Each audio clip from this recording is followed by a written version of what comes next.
224, episode 42 Asmodes 4. Apa yang dipikirkan orang ini?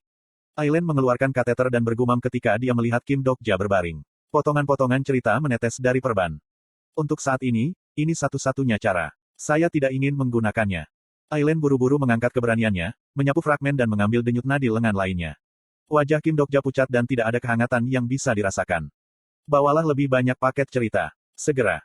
Orang-orang yang menonton berlari keluar dari ruang perawatan saat Aileen menangis. Aileen memperhatikan wajah Kim Dokja yang sekarat dan mengingat kata-kata terakhirnya. Hanya biarkan aku mati selama 1 jam atau lebih. Ah, tentu saja, itu tidak benar-benar sekarat. Itu hanya di ambang kematian. Aku benar-benar akan pergi menemui Kim namun jika aku mati saat ini. Aku akan mempercayaimu, mengerti? Bip, bip. Tingkat stabilitas cerita pada monitor stabilitas pasien menurun tajam. Aileen menyaksikan Kim Dokja tidur dengan ekspresi yang tidak diketahui dan memasukkan cerita baru ke dalam nadinya. Untungnya, sudut pandang ketiga Omniscient Readers terhubung dengan benar. Aileen telah melakukan pekerjaannya dengan baik. Ngomong-ngomong, energi Asmodes berkobar di depan saya. Saya dalam keadaan tegang, tidak seperti pernyataan saya sebelumnya. Lawannya adalah Asmodes. Saya merasa sedikit menyesal karena menggunakan kata-kata yang terlalu mengesankan pada awalnya, tetapi sekarang sudah terlambat untuk menyesal. Asmodes akhirnya membuka mulutnya. Raja Iblis Keselamatan. Aku mengangguk dengan kepala Yo Jong-hyuk. Saya merasakan jiwa Yo Jong-hyuk berjuang di satu sudut ego tetapi saya memaksanya untuk tertidur. Yo Jong-hyuk tidak bisa keluar saat ini. Aku Raja Iblis Keselamatan. Penggunaan suara saya yang sebenarnya menghabiskan banyak kemungkinan, tetapi saya berpura-pura tenang. Saya sengaja menggunakan suara saya yang sebenarnya agar tidak terdorong mundur oleh momentumnya. Bonusnya adalah mempertahankan suara saya yang sebenarnya membuat saya terlihat kuat. Asmodes melirikku dengan terkejut dan bertanya lagi. Kurung siku buka. Dia benar-benar inkarnasi kamu. Tepat sekali. Yo Jong-hyuk yang tidak sadar akan sangat marah jika dia mengetahui hal ini tetapi saya tidak berpikir dan mengatakannya. Tidak ada jawaban yang lebih baik dalam situasi saat ini. Setidaknya, itulah yang saya pikirkan. Aku tidak mendengar kamu memiliki inkarnasi seperti itu. Jaringan informasi Anda tampaknya lebih lambat dari yang saya kira. Orang ini adalah inkarnasi saya. Asmodes pasti datang ke sini untuk berbicara denganku. Kredibilitas kata-katanya tidak bisa ditentukan tetapi ini adalah satu-satunya cara bagi Yo Jong-hyuk untuk bertahan hidup. Jika dia benar-benar datang untuk berbicara, dia tidak akan melakukan sesuatu yang tidak perlu seperti menyentuh inkarnasi saya. Harem. Asmodes tampaknya tidak menerima kata-kataku karena energinya berangsur-angsur menjadi kuat. Dengan putus asa aku teringat informasi tentang Asmodes yang ku ketahui. Orang gila yang memanjakan. Seorang anggota asosiasi gourmet. Dia memiliki sedikit kenalan dengan dunia bawah Olympus. Pemilik libido bengkok. Ada beberapa hal yang bisa membantu tetapi tidak ada yang bisa saya gunakan saat ini. Apapun yang terjadi, akan lebih baik untuk menyelesaikan konfrontasi ini semulus mungkin. Saya meningkatkan indera saya sebanyak mungkin dan mencari di sekitar untuk mencari sesuatu yang dapat membantu saya. Satu-satunya hal yang menonjol adalah boneka kecil yang melekat di pundakku. Apa ini? Si brengsek Yo Jong-hyuk sebenarnya mengumpulkan hal-hal seperti itu. Lalu boneka itu tiba-tiba menatapku. Konstelasi, Hakim Api Setan Iblis begitu tergerak sehingga ia mimisan. Tunggu, tentunya boneka ini. Rasi Bintang, Hakim Setan Api, menggosok pipinya ke arahmu. Boneka itu dengan lembut menyentuh pipi Yo Jong-hyuk dan aku merasakannya melalui tubuh Yo Jong-hyuk. Saya panik. Mengapa Uril ada di sini? Asmodes membuka mulutnya. Kurasa rumor itu benar jika kamu tidak menyusut sebelum statusku. Anda menjadi narasi tingkat dalam skenario ke-10. Saya tidak percaya itu benar. Saya tidak tahu. Mungkin lebih dari rumor. Aku menarik boneka Uril dan dengan cepat menyembunyikannya di lenganku. Suasananya aneh tapi akan sulit jika Uril melakukan sesuatu. Asmodes menjilat bibirnya. Huhu, cerita tentang lidahmu sepertinya benar. Ini sesuai dengan seleraku. Ngomong-ngomong, bagaimana kabarmu hidup? Saya mendengar dari Rasi Bintang bahwa Anda mati. Saya beruntung. Kurung siku buka. Kamu juga suka punya rahasia. Aku benci orang yang terus berusaha mengorek rahasia dariku. Apakah orang ini inkarnasi baru Anda? Saya mendengar bahwa anak-anak adalah seleramu. Omong kosong apa itu? Maka kerja kerasku mempersiapkan ini tidak ada gunanya. Asmodes tersenyum kepadaku dengan cara yang menawan sambil menatap tubuh inkarnasi anaknya. Dia memiliki penampilan anak yang cantik. Jika Han Myungmo benar, anak ini pasti putri Han Myungmo. Untungnya, dia sama sekali tidak mirip dengan Han Myungmo. Sepertinya ada beberapa kesalahpahaman. Banyak rumor palsu telah menyebar. Desas-desus menyebar tentang aku mengambil Shin Yosung sebagai inkarnasi saya. Dia mengerti apa yang saya katakan dan Asmodes tersenyum pada wajah Yo Jong-hyuk. Memang, aku bisa membengkokkan seleraku jika ini adalah tubuh yang indah ini. Pada titik ini, jelas bahwa percakapan normal tidak mungkin. Saya berbicara kasar. Berhentilah berbicara dengan suara aslimu. Tidak akan ada inkarnasi yang tersisa di sekitar saya. Petik 2. Mengapa? Ini sekarang kompleks industri saya. Saya ingin Anda berhenti membunuh warga saya. Petik 2.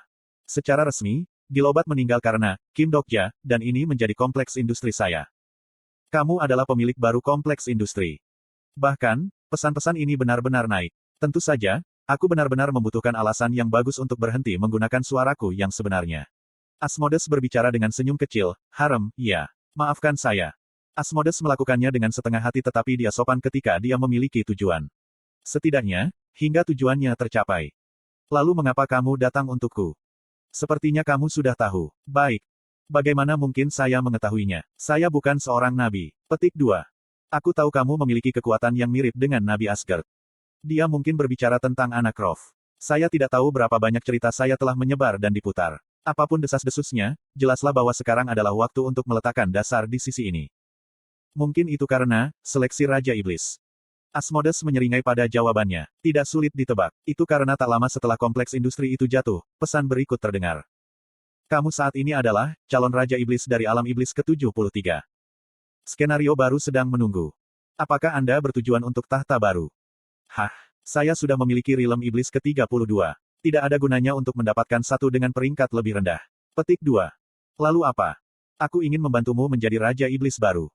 Seperti yang diharapkan, dia mengatakannya. Han Miumoh telah memberitahuku sesuatu yang serupa. Raja Iblis. Dia menyuruhku membuat Raja Iblis ke-73 dengan tanganku sendiri. Saya berpikir sejenak sebelum menggelengkan kepala. Aku minta maaf tapi aku tidak butuh bantuan. Saat ini saya tidak memiliki keinginan untuk berpartisipasi dalam kompetisi. Petik 2. Aku pikir kamu tidak memiliki hak veto. Anda harus berpartisipasi dalam seleksi segera setelah Anda menjadi duke. Petik 2. Aku bisa bertahan dengan kekuatanku sendiri. Yah. Kamu mungkin beruntung sampai sekarang. Apakah ini akan berlanjut di masa depan? Petik 2. Petik 2. Petik 2. Apakah Anda pikir Duke Meledon dan Berchan memiliki pikiran yang sama seperti Anda? Diketahui bahwa Nebula sudah melekat pada mereka. Mereka juga Nebula memusuhi saya. Asmodes tertawa. Kamu butuh bantuan saya. Anda akan mati jika Anda menolak. Tidak diketahui siapa yang akan membunuhku, tetapi dia tampaknya yakin aku akan mati. Bajingan sialan. Apakah dia datang sejauh ini hanya untuk meraih pergelangan kaki saya?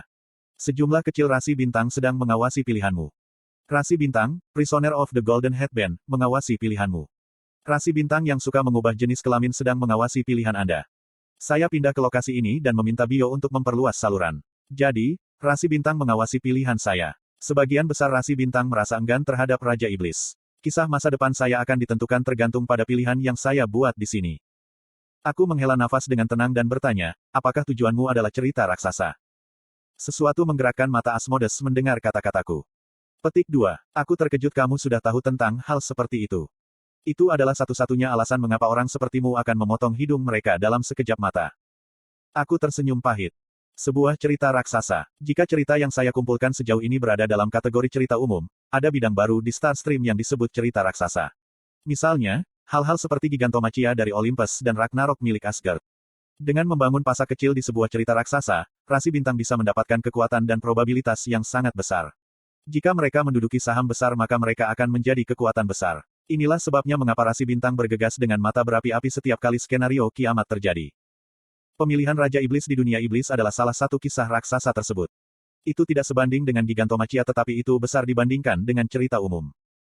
Asmodes mengangguk. Anda benar, saya butuh bagian dari cerita raksasa. Petik 2. Asmodes sudah menjadi Raja Iblis dan termasuk dalam skenario tingkat yang lebih tinggi, jadi dia tidak bisa berpartisipasi dalam seleksi. Namun, dia bisa membantu saya dengan imbalan, pasak, dalam cerita. Awalnya saya akan menolak proposal itu. Kisah raksasa yang bisa diakumulasikan melalui seleksi Raja Iblis akan menjadi fondasi kunci untuk perjuangan masa depan saya melawan Nebula. Jika saya memberikan bagian itu kepada orang yang salah, kemungkinan saya tidak akan bisa mendapatkan apapun. Namun, Yo Jong-hyuk dari regresi ke-12 telah bergumam. Pada saat itu, kita seharusnya tidak berpura-pura mendukung Raja Iblis Asmodes. Saya ingin meraih kerah regresi ke-12 Yo Jong-hyuk dan bertanya apa yang ia maksudkan, tetapi orang itu sekarang hanya dalam regresi ketiga. Pada akhirnya, saya harus membuat pilihan. Haruskah saya meraih tangan Raja Iblis atau tidak? Perlahan aku membuka mulutku. TL, Rainbow Turtle.